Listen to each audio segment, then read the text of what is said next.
Eu gosto muito da educação do Brasil. Eu acho que a gente aprende muito mais a forma que é ensinado no Brasil, como as coisas são, da parte prática, do tipo de ensinamento. Você sai de lá um melhor profissional do que aqui nos Estados Unidos. Mas aqui, como eu fiz um doutorado, claro, as coisas são mais voltadas para pesquisa e desenvolvimento de produto. Então, todas as matérias aqui, você tem que produzir um certo artigo e você só estuda, não tem livro, você só estuda o que saiu semana passada do artigo tal. Então, a coisa é nova e tá ali. É basicamente o que você pode fazer, produzir. Não é mais assim, o que você pode aprender, o que você pode gerar disso aqui. Entendi. Então, contas, eu acho que se a gente juntasse os dois, seria a educação perfeita.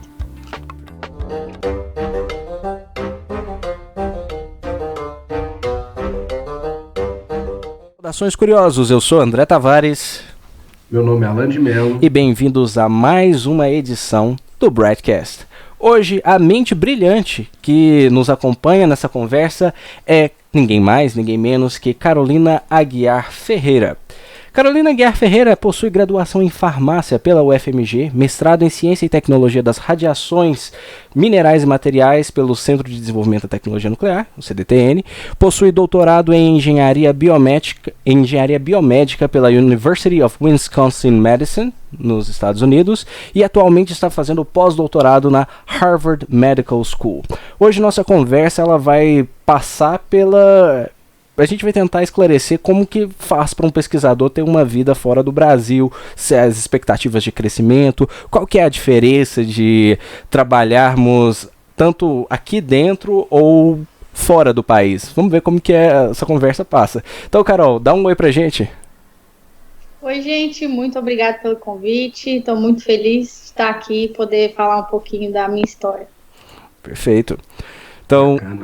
Antes de começar, me fala um pouquinho mais sobre você, o que te inspirou, né, a fazer a sua graduação em farmácia, seu mestrado, e depois o que te fez sair do país, como que foi sua jornada? Eu acho que eu sempre soube que eu queria ser pesquisadora. Na verdade, eu fiz farmácia já pensando em fazer pesquisa.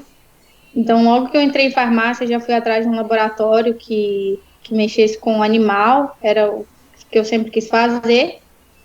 E fiz iniciação científica e durante o meu mestrado eu estava justamente pesquisando tratamento de câncer coloretal. E o meu avô, nessa época, foi diagnosticado e morreu poucos meses depois de câncer coloretal. Aí eu falei, o caminho, eu acho que eu estou no caminho certo. E depois do mestrado eu queria alguma coisa com mais desafio, então eu pensei, acho que o ideal seria fazer alguma coisa fora e ver como que o resto do mundo faz pesquisa. Perfeito. E foi um susto muito grande quando você chegou do outro lado do mundo para fazer, viu muita diferença entre a relação de pesquisa aqui do Brasil com lá fora. O que foi o maior susto que você teve? Qual foi? Bom, foram vários sustos, tanto em termos de pesquisa, do ambiente de pesquisa, quanto do ambiente pessoal, né? Lá em Madison é muito frio, são 8 meses de temperaturas negativas. A temperatura que eu peguei chegou a menos 50 graus Celsius. Nossa, isso é quase congelamento instantâneo. Você fez a brincadeira que o pessoal faz de jogar o copo d'água? Isso. É muito frio. E a gente não tem a menor noção do que é isso até sair do Brasil. No Brasil você tem sol todos os dias, e aí o sol nascer às 10 e se pôr às 3 da tarde, e você o dia inteiro no laboratório, você não viu o sol, aí fiquei um pouquinho com depressão, né? Eles chamam de... nem sei o nome, na verdade, mas é uma certa depressão que dá por causa do frio. Para mim foi muito difícil essa parte. E a parte da pesquisa é um outro ambiente, porque lá é pesquisa 24 horas. Tinha gente no laboratório 24 horas por dia, às vezes eu tinha que fazer imagem 3 da manhã, 4 da manhã, Sempre tinha alguém lá no laboratório. Todos os sábados, todos os domingos eu estava no laboratório. Então é uma parte assim, você tem que trabalhar mesmo. Trabalho de E, gente grande, né? e se você não trabalhar, você fica para trás, realmente, porque sempre tem alguém que trabalha mais que você lá. Essa cultura da E, competitividade norte-americana, então, já é um impasse para o brasileiro, né? Como que é se adaptar nesse novo jeito de pensar? Eu acho que o brasileiro tem essa vantagem de saber se adaptar em diversas situações. A gente tem um pouquinho desse jeitinho que a gente vai indo, entendeu? E chega junto. Mas eram 100 horas por semana, 14 horas por dia, mais ou menos, incluindo sábado e domingo, por 4 anos. Então, assim, não é uma coisa divertida, o pessoal, está aí nos Estados Unidos, ganha em dólar. Foi muito hum, difícil. Não tive tempo para nada, absolutamente nada. Era 14 horas por dia no laboratório. o dia trabalha ali com o bichinho, ele vai e morre. Como é que é essa? Já tinha dado uma acostumada lá no laboratório que eu fiz iniciação científica na UFMG, já mexia com camundongo. Então, a parte difícil eu acho que eu já tinha passado, assim. Teve uma época que eu até sonhava com os camundongos, que eu estava indo para o inferno e os camundongos eram gigantes. Caramba! Eu era pequenininha, entendeu? Nossa, que aterrorizante! Aí acho que a gente entende que precisa disso, não tem como. Não existe pesquisa ou ter algum produto final da área médica sem passar primeiro por algum tipo de teste em vivo. Então, mas eu adoro injetar, adoro fazer as coisas com camundongo. Não tem problema, não. Aprendeu a trabalhar, né? O negócio é uma das experiências, né? Muitas pessoas que vão para fora do país e têm a intenção de ficar, vem outro impasse também, que é a questão cultural, né? É uma cultura são costumes diferentes, né? Aí, por exemplo, o pessoal joga o papel higiênico dentro do vaso. Aqui no Brasil é uma situação diferente. Como que é essa coisa cultural, principalmente assim nas relações humanas, quando o brasileiro chega aí nos Estados Unidos? Então, eu acho que eu não sei se eu posso falar para todo mundo, mas a minha experiência também foi um pouquinho difícil, porque é muito frio, ninguém sai de casa, então não tem um bar aberto. Hum, Ninguém. Por que você vai sair de casa? Tá -30? Você vai para algum lugar? Não vai, então é você com você mesmo. Tinha dia que se eu não desse oi pro motorista do ônibus que me levava pro trabalho, eu não falava com ninguém. Era Caramba. isso. nossa. E as aulas, assim, no Brasil a gente não tem as notas curvadas. Não sei explicar. Lá, por exemplo, se a maior nota foi 80, o 80 vira 100. Porque Uhum. a culpa não é da pessoa que não conseguiu tirar 100, é porque se a maior nota foi 80, o professor provavelmente não conseguiu passar a informação de forma que ele devia ter passado. Então, o 80 vira 100. E aí, Legal. o 60 não é 60 mais. Eu acho que faz muito mais sentido e até você consegue comparar os estudantes. Mas essa parte de comparar, aí todo mundo te enxerga como um competidor. Se você tirar 100, você está atrapalhando a média ali, né? Eu penso Sim. que no Brasil isso não ia funcionar nunca. Hum, Se o 50 virar 100, nós vamos combinar que vai todo mundo brasileiro. É verdade, velho. É verdade. Pior que eu mesmo. Eu fico imaginando no técnico lá, né, que eu trabalho com o pessoal, né, lecionando para uma escola técnica, eles já combinam coisas absurdas. Imagina nota de prova, que é uma coisa bem Claro, lá muito bacana. é o inimigo. Então a galera era um pouquinho, mas eu acho que isso é mais esses cursos de engenharia, da área médica, da área de tecnologia. Sim. Conheço brasileiros que estavam lá que tiveram outra experiência completamente diferente, que o pessoal era mais aberto e tinha encontros e tal. É uma coisa bem complicada, né? Se aqui no Brasil isso acontecer, é capaz que o pessoal até esperava o que tirou 100 depois da aula pra acertar com ele. Aquela coisa. Chegar, tá estudando demais aí, né? Pelo amor de Deus. A gente tinha algumas provas online e ninguém fazia junto. Na farmácia teve uma e foi assim, 90 neguinhos fazendo uma prova junto. Nossa. E nem conhecia a pessoa, ninguém se conhecia. Não conhece, porque as matérias são... Você escolhe a matéria que você quer fazer. Então, não é assim, estou fazendo o doutorado em engenharia biomédica, eu tenho que fazer essas matérias. Eu podia escolher para onde eu ia. Então, a aula que tem com uma turma não é a mesma turma da outra. Então, fica mais difícil ainda de... Sim. Perfeito. A questão de notas aí, né? E essa diferença mesmo. Você poderia falar mais justamente sobre essa diferença, além das notas, como que as matérias são dispostas, como que a pessoa pode aproveitar o máximo aí, ou o mínimo, né, na verdade. Não sei como que é a recepção, o André já deu essa introdução. Aqui o pessoal é muito, infelizmente, focado em nota. Então, onde que você vai, eles vão te perguntar qual é a sua média. Não é a questão, eu tenho o título. Não, qual a sua nota daquelas disciplinas que você obteve esse título. Então, eu tive que estudar pra caramba. E você tem esse peso, se você tirar menos que B, você fica em probation. E aí você tem 6 meses para provar que você consegue tirar nota, repetir algumas matérias, senão você está simplesmente expulso do programa. Caramba. Então você tem a opção que você tem que estudar. Mas as matérias, assim, não eram tão difíceis em termos de conteúdo, eram só diferentes do ensino do Brasil. Pelo menos na UFMG a gente é ensinado mais a pensar e saber algumas coisas do geral para você aplicar. Lá aqui eu tinha que basicamente decorar. Tudo era uma coisa. Então eu passava dias decorando, eu chegava lá e escrevia tudo que se tinha decorado, era isso.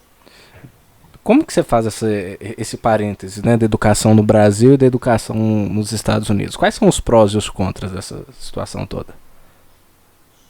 Era isso. Eu gosto muito da educação no Brasil, eu acho que a gente aprende muito mais da forma que é ensinado no Brasil, como as coisas são, da parte prática, do tipo de ensinamento, você sai de lá um melhor profissional do que aqui nos Estados Unidos. Mas aqui, como eu fiz um doutorado, claro, as coisas são mais voltadas para pesquisa e desenvolvimento de produto.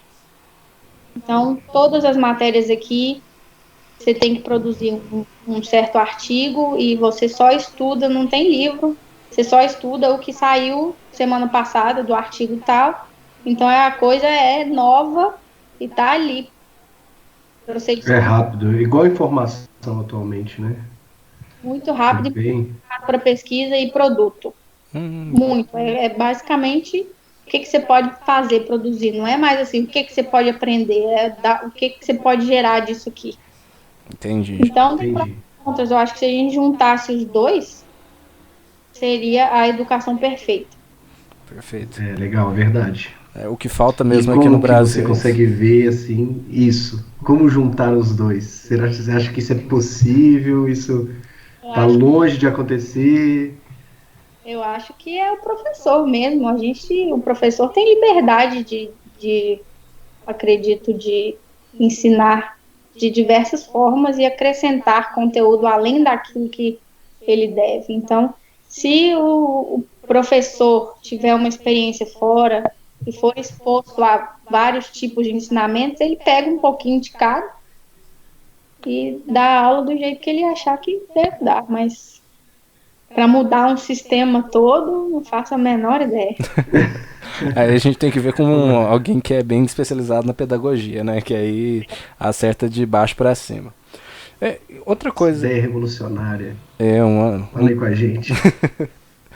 Uma pergunta que o pessoal geralmente faz é como que faz, né, para sair do país. Muita gente fica desesperado, às vezes vendo a situação do país, por exemplo, principalmente para um pesquisador, porque o panorama de pesquisa aqui no Brasil é horrível. Seguir uma carreira como pesquisador aqui é um desafio que muitas pessoas não estão dispostas a ter, né? Como que é que faz? Qual que é o primeiro passo para seguir uma carreira internacional, principalmente no ramo da pesquisa?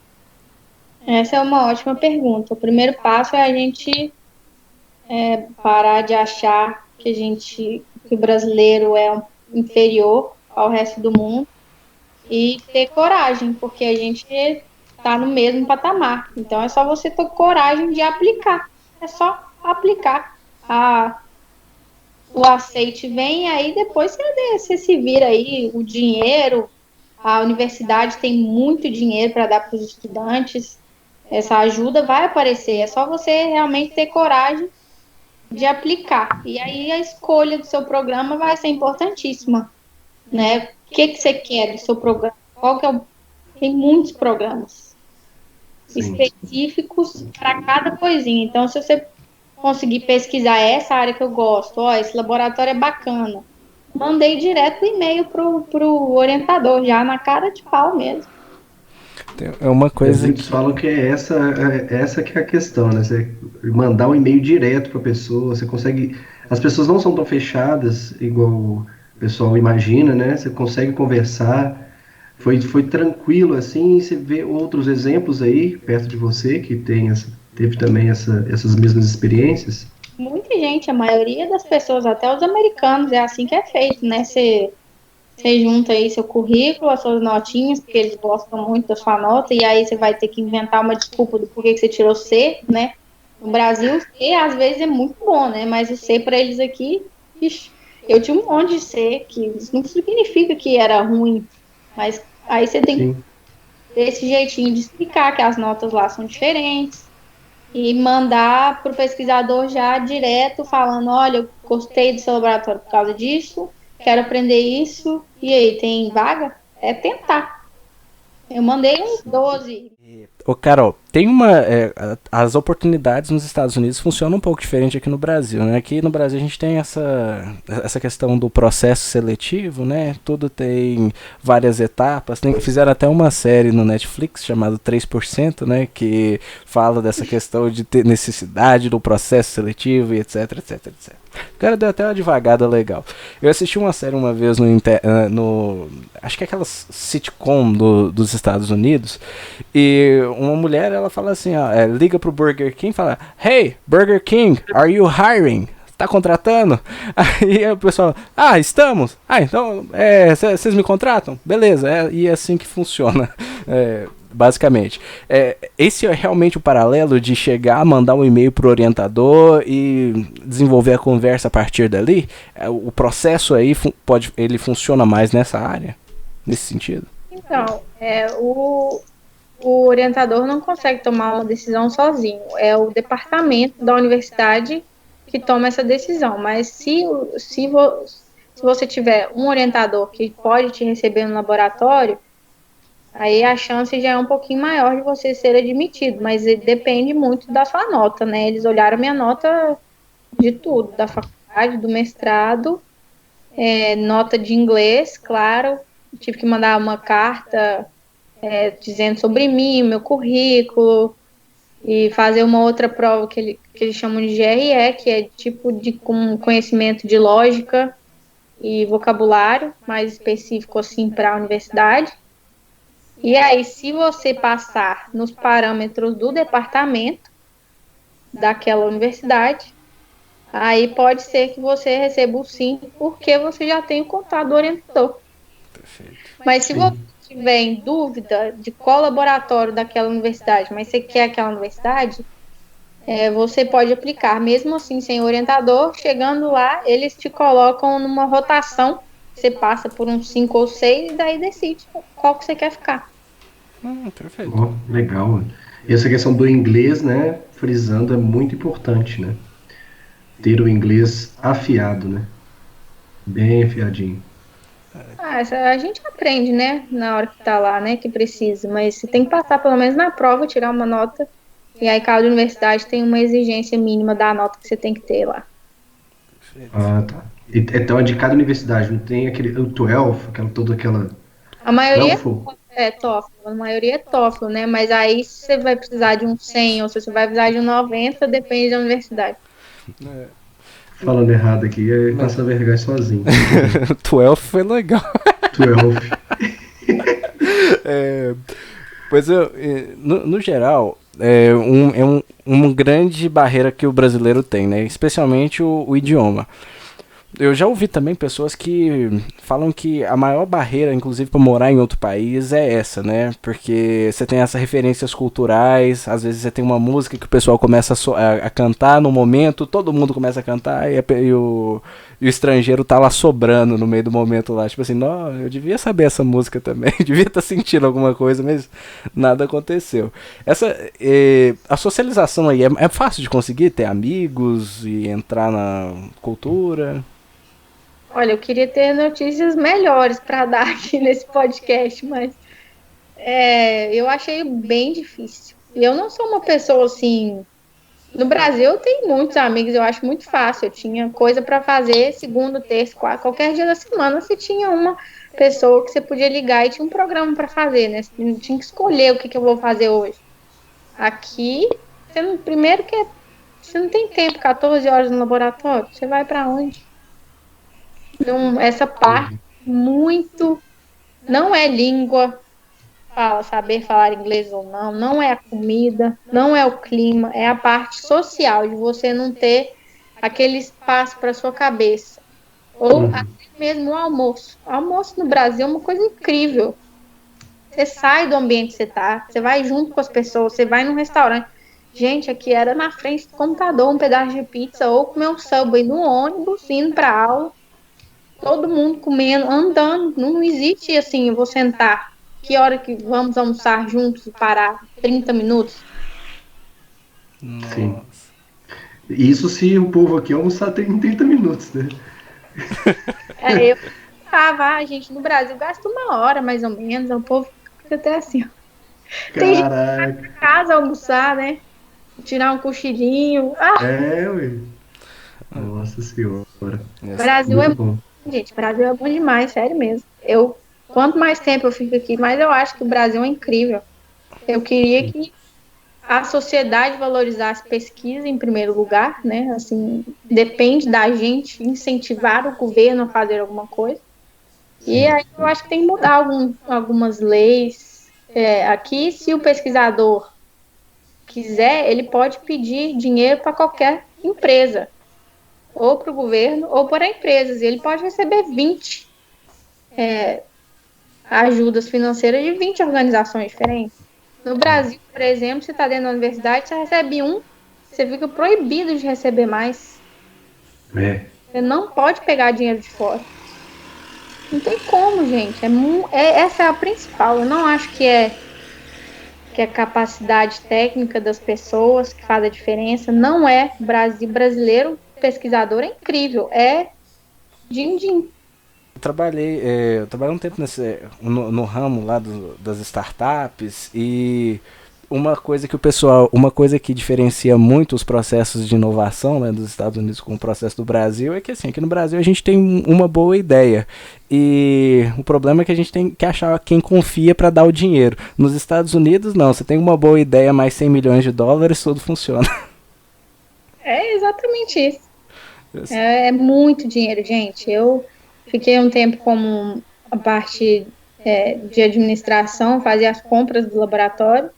Se eu contar o gasto, assim, semanal, é dinheiro que o pesquisador do Brasil tem para 5 anos, a gente gastava em um mês lá. Caramba. E, Eita.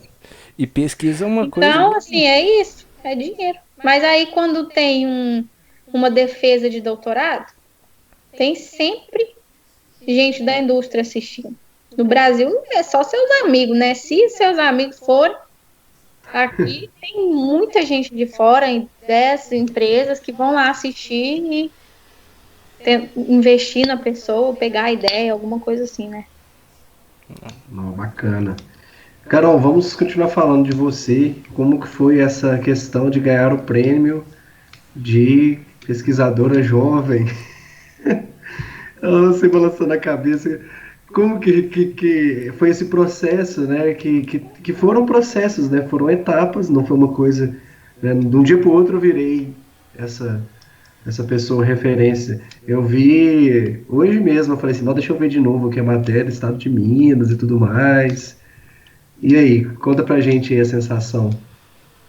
Então, o reconhecimento foi bem bacana. Eu confesso que é um pouco maior do que eu sinto que eu mereço. É, de novo, aquela síndrome do impostor, né? Que a gente acha sempre que a gente está aqui, não mereço estar aqui, o que, que eu fiz para estar aqui.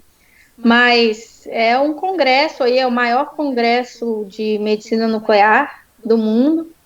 São 2.000 papers que são enviados todo ano, e aí eles selecionam os 7 melhores, que dão uma nota, né? Os 7 melhores vão para essa disputa desse prêmio, que é uma apresentação oral, e aí tem um comitê, e aí eles dão o prêmio. E os 3 últimos anos eu mandei 3 projetos diferentes e fui para essa final, assim, de apresentação. Então, em 2018 eu ganhei o terceiro lugar, 2019 o segundo lugar e esse ano o primeiro lugar. Então foi bacana, assim, uma escadinha. Se você fizesse um parâmetro entre essa questão de grana e se ela está indo para o lugar certo. É bem complicado isso. Como assim? No Brasil, no Brasil aqui a gente justifica para onde que o dinheiro está indo. Quando um pesquisador vai fazer um processo. Aí, se a empresa quiser investir, ela pega e investe. Eu enxergo de uma forma bem complicada, não sei como falar, sabe? Até para não entrar numa coisa política. Mas como que o capital vai para o lugar certo, sendo que qualquer rico pode investir em qualquer pesquisa? Mas como que a gente vai considerar o que é certo? Como que você vai valorizar uma pesquisa melhor que a outra? Eu acho Sim, que a questão que eu foco bastante é relevância. Eu não sou o tipo de pesquisadora que eu vou pesquisar coisas básicas. Eu gosto de primeiro achar o problema e do problema fazer o trabalho. Então, um deles foi eu queria um desafio, né? Então, eu falei, qual que é o pior câncer de tratar? Pâncreas. sim. Peguei, tentei, fiz quase o doutorado inteiro naquilo, e aí você acha um problema e então acho que essa parte da relevância é importante. Então, quando você vai aplicar para os dinheiros, até pedir para a empresa, você tem que vender seu peixe do porquê que aquilo é importante. Mas eu não consigo julgar que a minha pesquisa é melhor que uma outra pesquisa, por exemplo, né? É isso. Vai do pesquisador também saber vender seu peixe. Por que que isso é importante? Quantas pessoas vão ser impactadas? Então, eu gosto sempre de colocar número. Tem X fulaninhos com câncer de pâncreas e só 6% sobrevive. Aí eu coloco, não sei, isso significa tantas mortes por ano. Então, Aham. é um pouco de. Eu acho que.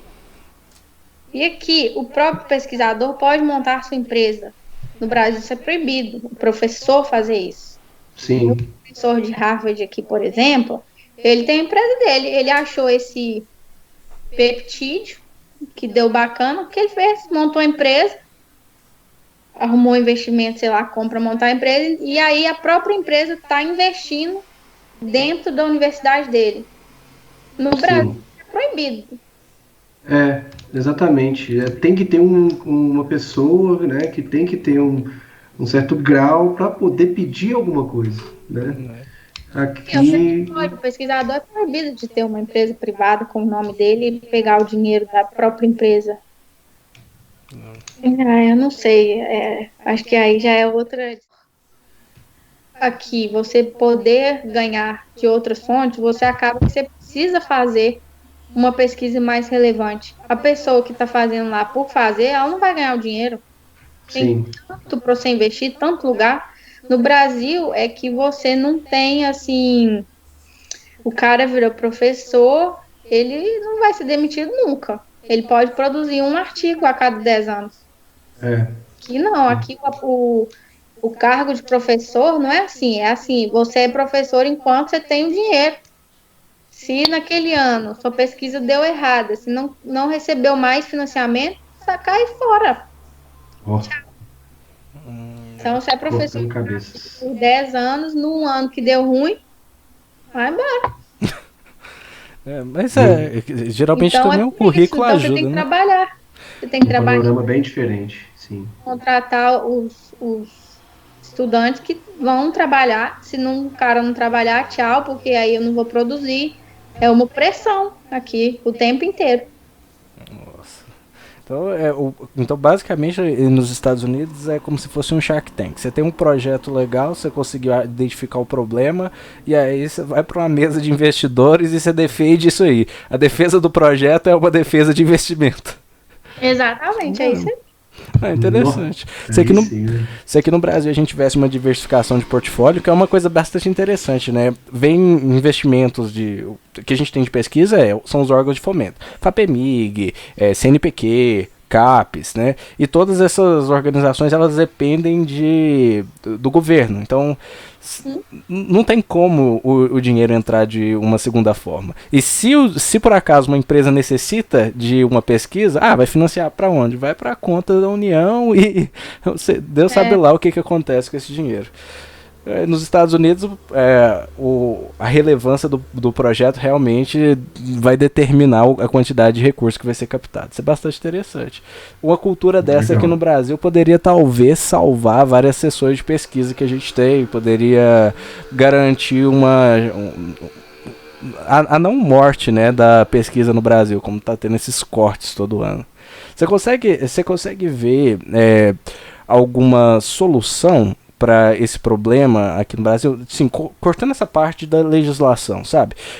Uma coisa que o maior problema que a gente tem aqui é a falta de comunicação de mercado com a academia. Então, a academia desenvolve soluções mirabolantes, o mercado não tem noção que elas existem. E também não tem como haver essa comunicação. Você sabe, de alguma forma, que pode transformar essa comunicação, fazer ela ficar mais eficiente ou fazer ela acontecer?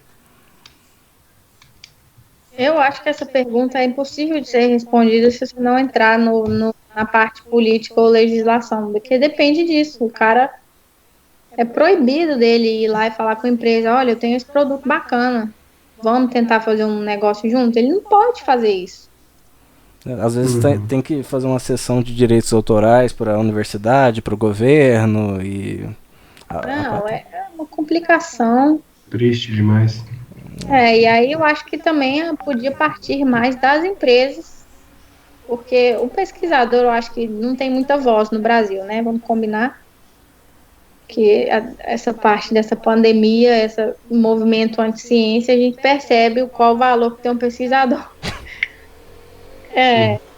Então, mas empresa tem muito valor, né? Porque dá um lucro. Então, o pessoal tem que entender que pesquisa gera produto. É isso, Sim. pesquisa é produto no final. Independente. De qualquer forma. Então o cara tem que enxergar a pesquisa é produto, gente. E que essa pesquisa que vai gerar trabalho para mão de obra qualificada, né? Que no Brasil, infelizmente, a pessoa tem um doutorado, tá trabalhando de Uber, tem uma graduação e tá nessa situação triste, né? E enquanto isso a gente vai ficando para trás, né? Eu fico, às vezes eu fico em alguns devaneios pensando, nossa, o pessoal o pessoal fora do país estão debatendo ideias grandes e aqui no Brasil a gente está tentando reinventar a roda, né? Embora seja um processo criativo interessante, né? Faça com que a gente acaba desenvolvendo algumas capacidades diferentes.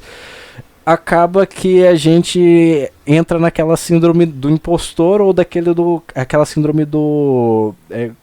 como é que chama? Do cachorro vira-lata. Aquela síndrome assim, beleza, a gente não é bom. Por quê? A gente tá nesse processo de reinventar a roda o tempo inteiro, enquanto o pessoal de fora tá trabalhando com a tecnologia mais bruta, mas aqui a gente...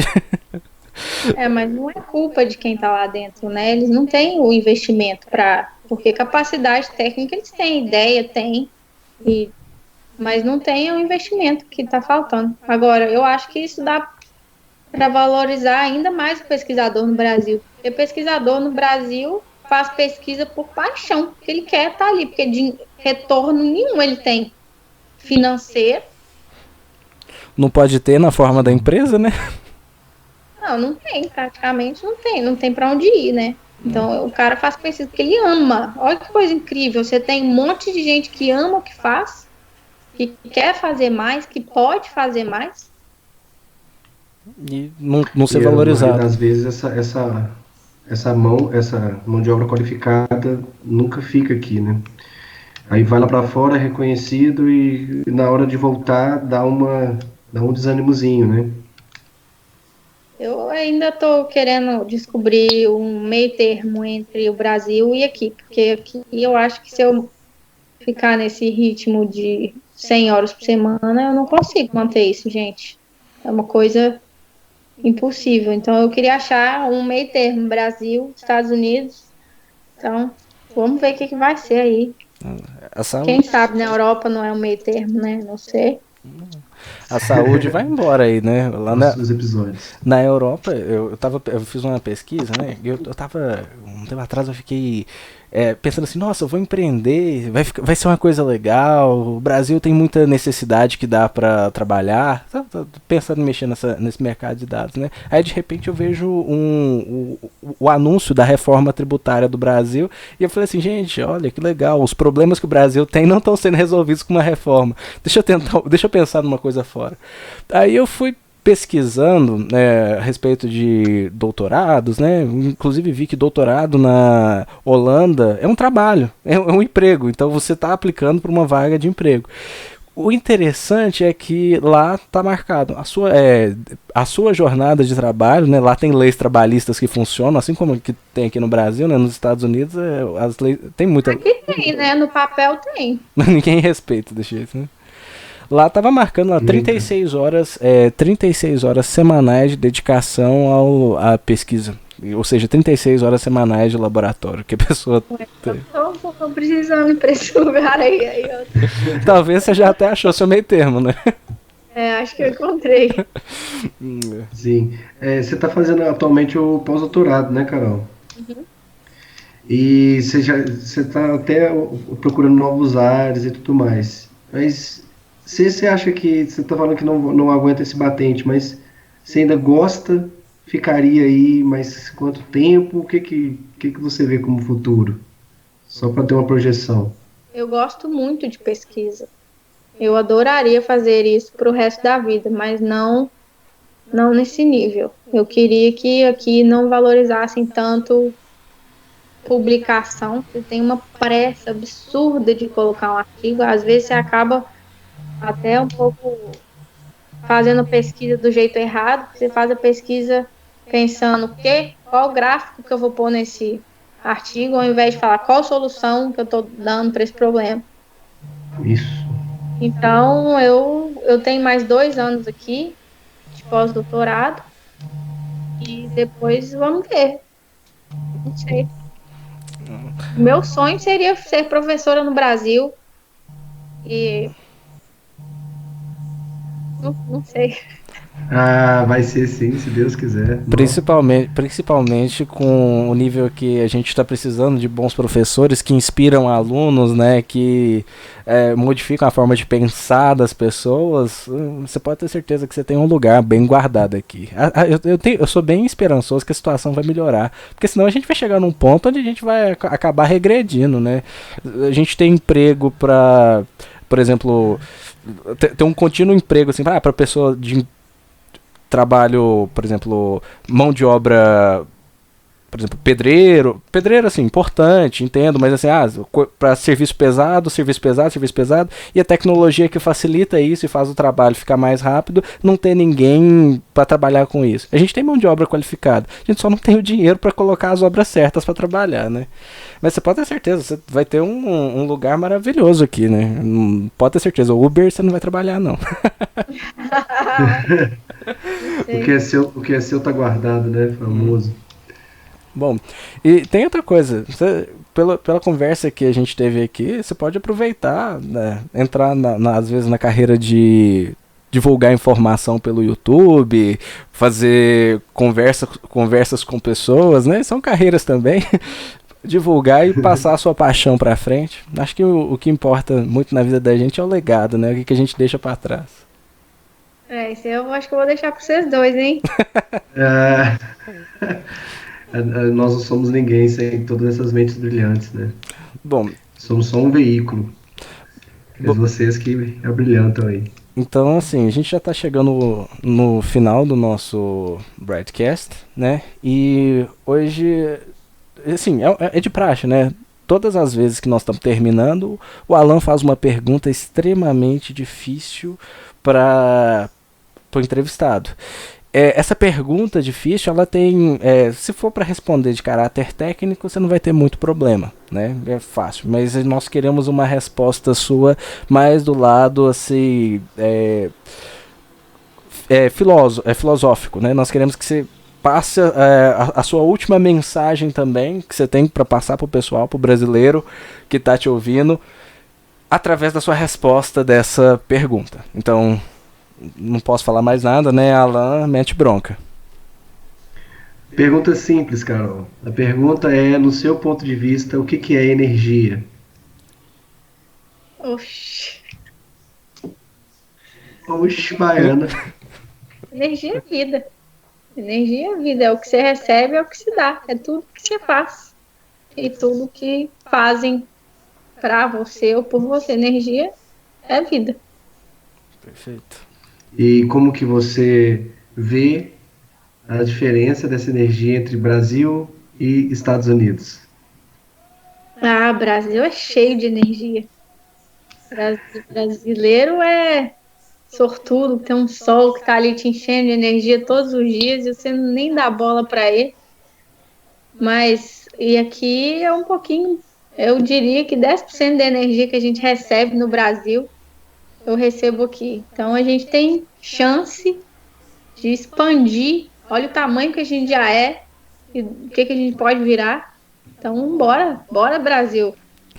Força Brasil. Força Brasil.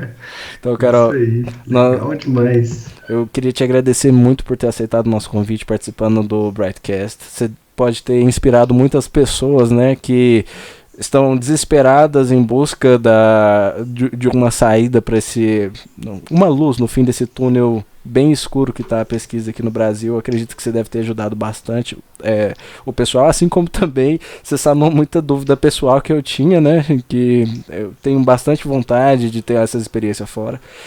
Tenho só o que agradecer pela sua presença aqui. Muito obrigado. Agradeço muito, Carol. Oi? Eu que agradeço, gente. Valeu demais. A gente agradeço muito também a oportunidade de poder conversar com você. Você está tão longe e se aproximou, tentou trazer um pouquinho desse calor brasileiro de volta para cá. A gente aguarda poder ver você pessoalmente aqui. Quando você voltar, saiba que vai ser um prazer receber você pessoalmente. Fica já o convite para um podcast presencial futuramente. Segunda temporada. E vamos que vamos. Um abração para você, que você também tenha sentido um pouquinho do nosso calor. Estou falando calor em geral, que já está começando a ficar calor aqui, estava frio, está começando a ficar calor aqui. E tudo de bom para você aí, tá? Muita sorte na sua pesquisa, muita energia, que ela seja direcionada sempre para esse caminho maravilhoso, que ela continua abrilhantando aí todas as mentes que ela passa. E haja energia, viu? Porque precisa de um reator nuclear para aguentar 100 horas semanais. A gente aqui no Brasil reclama de 44, 100, credo. Então, eu queria agradecer a vocês pela oportunidade. Vocês podem colocar meu e-mail aí, sei lá onde que coloca o e-mail aí. Aqui no cantinho da tela. No cantinho da tela. Se ajuda para aplicar para alguma universidade ou que eu ajude como foi o processo, pode me mandar um e-mail que eu fico muito feliz em ajudar nessa parte. E queria agradecer vocês, falar que eu admiro muito essa ideia, tirar o tempinho de vocês para fazer um podcast sobre ciência. Acho que é importantíssimo, ainda mais nesse momento, a espalhar aí a ciência pelo Brasil. Então, mais uma vez, fica aí o nosso agradecimento por estar aqui hoje. Então, pessoal, chegamos ao final de mais um Brightcast. Obrigado por ter prestado atenção, ouvido o doce som da nossa voz até o final, né? Brincadeiras à parte. Brincadeiras à parte, pessoal. Então, nos vemos no próximo episódio e tchau, tchau, até mais.